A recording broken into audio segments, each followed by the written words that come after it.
SECL में काम करने वाले करीब 374 कर्मचारी वोट डालने से वंचित हो गए। निर्वाचन आयोग ने एसईसीएल के 474 कर्मचारियों की ड्यूटी माइक्रो ऑब्जर्वर के रूप में लगाया था, जिन्हें बाकायदा ट्रेनिंग भी दी गई थी। हालांकि बाद में निर्वाचन आयोग ने 100 कर्मचारियों की ही ड्यूटी लगाई और बाकियों को वापस भेज दिया था। हालांकि निर्वाचन आयोग ने सभी के लिए डाक मतपत्र से वोट डालने की व्यवस्था की थी, लेकिन जानकारी के अभाव में 374 कर्मचारियों ने बैलेट पत्र से वोट नहीं डाला। शुक्रवार को जब वे वोट डालने मतदान केंद्र पहुंचे, तब उन्हें पता चला कि उनका डाक मतपत्र जारी किया गया है। वोट डालने से वंचित होने के बाद एसईसीएल कर्मी निर्वाचन आयोग से वोट करने की अपील कर रहे हैं।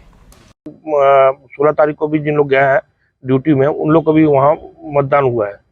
तो हमारा कहना ये मतलब है, जब इतने सारे सूचना उन्होंने हमारा ऑफिशियली हमारा अधिकारी लोग को दिया गया, जीएम ऑफिस में चिट्ठी भेजा गया, तो इसकी क्यों सूचना दिया गया कि जो पोस्टल बैलेट है उसका भी हम लोग, आप लोग आके 14 तारीख को यहाँ आके जो लोग ऑप्शन भरे हैं पोस्टल बैलेट का, लोग आके यहाँ मतदान करें। ये इसका कोई सूचना नहीं मिला। इन लोग ने कोई पेपर में दिया, अब कौन से पेपर में दिया ये भी कोई बता नहीं रहा है कि कौन से पेपर में दिया गया।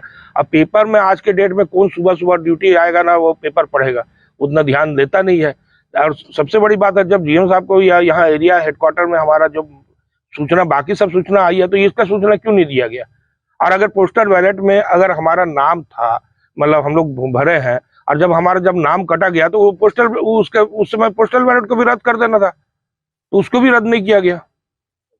सर, हम लोग सुबह जब मतदान करने के लिए सुबह 7 बजे अपने घर से निकले और वहाँ लाइन में लगने के बाद जब हम अंदर गए तो हमको पता चला कि आपका पोस्टल बैलेट जारी हो गया है।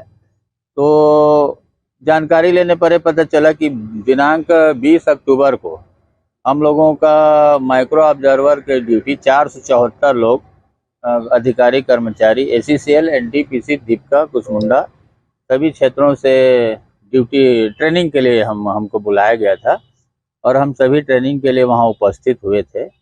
उसके बाद फाइनल लिस्ट 100 लोग का करीब आया। उन्होंने वहां जाकर अपनी सेवाएं देना आरंभ कर दी जिस डेट में आया।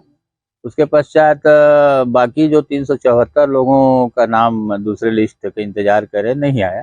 लेकिन हमारा आज मेन उद्देश्य है कि हम लोग मत का अधिकार जो 100% दिया जाना है उससे हम लोग वंचित रह गए हैं। इससे थोड़े से दुखी हैं। हमने सुबह अपने तरफ से प्रयास किया है और हम बस यही निवेदन करेंगे सम्माननीय निर्वाचन अधिकारी से कि लगभग 300 से ज़्यादा लोग अपने मत से अधिकार से वंचित हो रहे हैं। उनको पुनः पोस्टल बैलेट हो या किसी द्वारा मतदान करने का अधिकार दिया जाए।